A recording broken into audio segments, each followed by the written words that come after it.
Late last night, I was actually, actually early this morning, it was headed into the next day. I was looking at 5150 with Corey Holcomb, and if anyone could tell you, I like watching that show. Like that show was very entertaining to me. And sometimes they'll have guests on, and they'll speak about different topics. Well, one of the guests he had on last night was Rizza Islam. If y'all don't know who that is, he is very heavily popular on social media. He has a very huge following, and he talks about a lot of real shit. And one of the topics they were talking about was Malik Yoba and his whole situation, because when Malik Yoba was talking, he mentioned those words toxic and masculinity. And that's a terminology that literally has become one of the banes of my existence. And I remember hearing in passing months ago when people said, like, who were the founders or who was the one who coined that phrase. And I never thought back then to go ahead and look it up, but I heard in passing that they said it was a white guy that did it back in the 80s. But Rizza Islam had decided that he was going to drop the names of the people that came up with the term. Now, he dropped two names, but I forgot the name of the other person, but I have one of the guys right here. And this is the one they heavily credit the most. So this guy right here, his name is Shepherd Bliss. And back in the 80s, he coined the phrase toxic masculinity. Now, the way that this phrase is peddled out here today, you would think that feminists came up with this terminology. Feminists of any background, white, black, whatever, came up with this terminology. No, it was this guy. He, of course, as you can see, is a palm-colored male. And not only that, he's also a member of the LGBT community.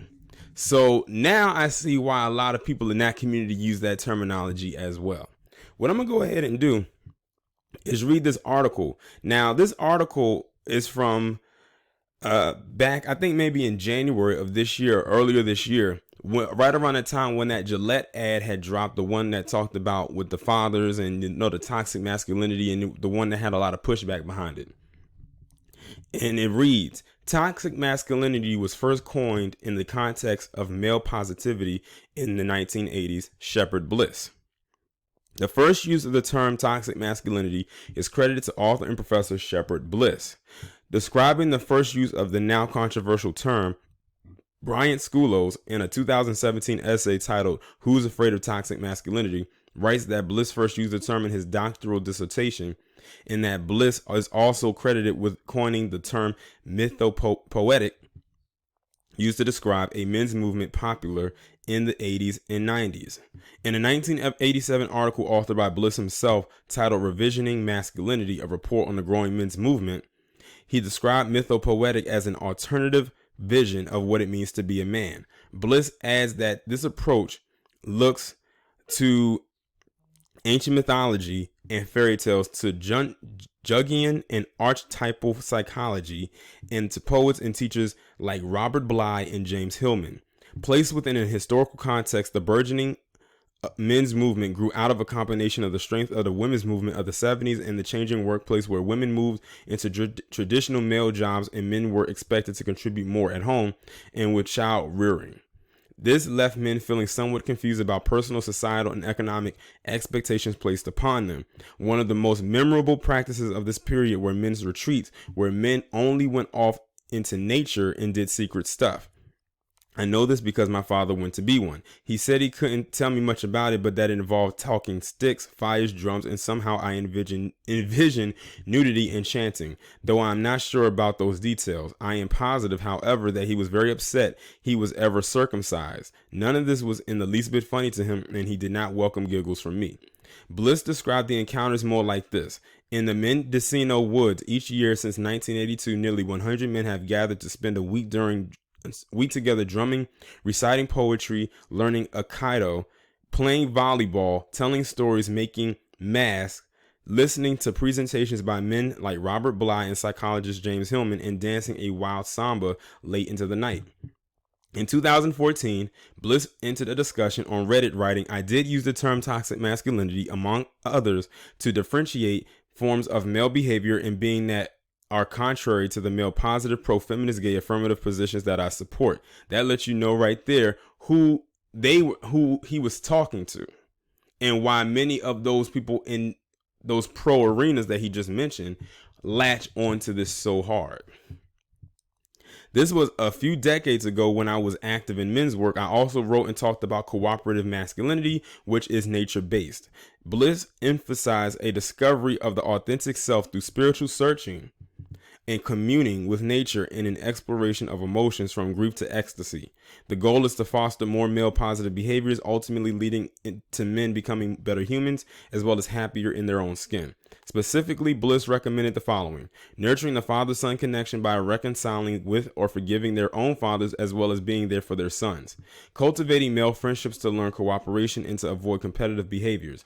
Attending more to their physical health as men do not live as long as women. Improving male modes of intimacy, not in terms of sexual intimacy, but in terms of working alongside one another in activities and projects. Improving male modes of feeling through expression, shame, and fostering pride, particularly by working with other men.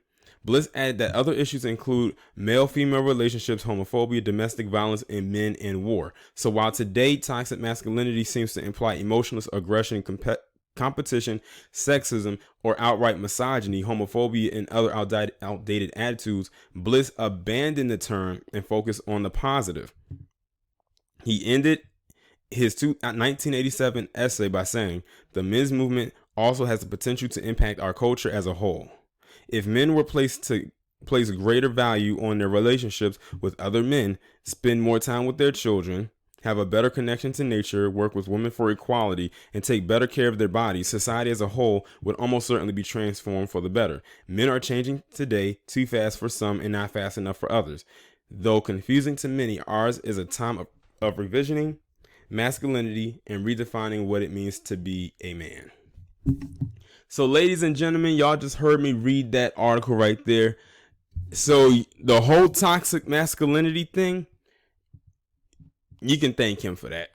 It was not started by these feminists that peddle that shit as hard as they want to.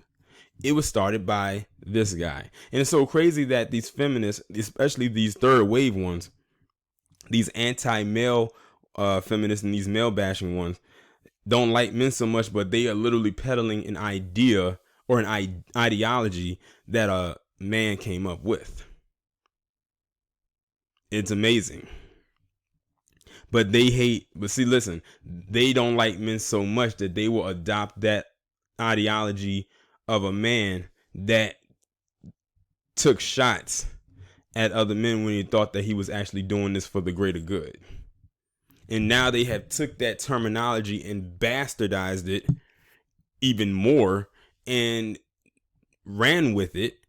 And now this is what we have. And then the LGBT community latched onto it and they took it to another level. And I can't help but think that some push this even harder on others than some. If you remember, a couple years ago, Genuine was on this reality show, and this transgender or transsexual, however you want to put it, person tried to kiss him and he curved them, and rightfully so. He said he wants to kiss a woman.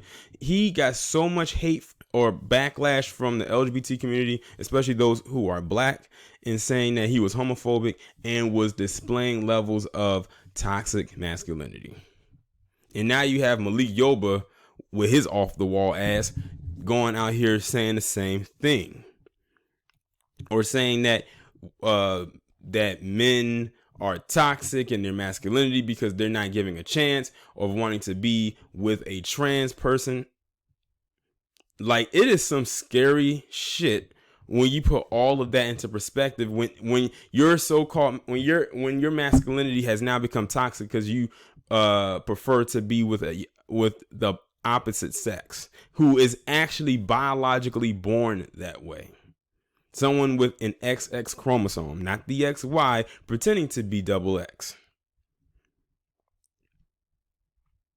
But I just wanted to come on here and do this brief video talking about where this term came from, because some people never knew that it came from a guy. But, you have these feminazis who are anti-patriarchy peddling this term, but they got this terminology from someone who was a part of the patriarchy. Make it make sense. Y'all let me know what y'all think about this down in the comments, and I'll talk to you in the next one.